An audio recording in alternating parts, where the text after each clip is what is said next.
ეგვიპტეში მიმოფანტული 100 მეტი პირამიდა ცოტა განსხვავებულად იყო აშენებული, მაგრამ ჩვენ ყურადღებას გავამახვილებთ დიდ პირამიდაზე.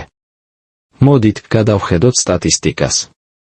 დიდი პირამიდა თავდაპირველად 146 მეტრზე მეტი სიმაღლის იყო და დაახლოებით 2.3 მილიონ ქვის ბლოკს შეიცავდა. მაგრამ ნებისმიერი სამშენებლო პროექტის დასაწყისი ნამდვილად იწყება საძირკველით, რომელიც თავისთავად შთამბეჭდავია. მისი ფუძე 2 მზე ნაკლები სიმაღლისაა, კვადრატით 11 მის სიზუსტით, ხოლო კიდეები კომპასის მიმართ გასწორებულია 360 გრადუსის სიზუსტით. ეს სიზუსტე საკმაოდ წარმოუდგენელია, რადგან კომპასები სინამდვილეში ჯერ არ არსებობდა და 45 საუკუნის წინ ჩრდილოეთის ვარსკვლავი სრულიად სხვა ადგილას იყო. მაგრამ ჩრდილოეთის პოვნა სინამდვილეში საკმაოდ მარტივია, უბრალოდ დააკვირდით, სად ამოდის და ჩადის ვარსკვლავი ღამით და გაჭერით კუთხე შუაზე. ამის შემდეგ გვერდების კვადრატში უბრალოდ საჭიროა მართი კუთხის გაზომვა.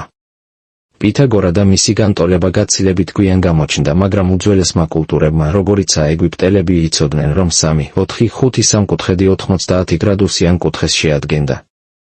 მათ შეეძლოთ 2 წრესთან მართი კუთხის შექმნაც კი, რკალების გადაკვეთის დამაკავშირებელი ხაზი პერპენდიკულარულია მათ ცენტრებზე. გამავალი ხაზისა.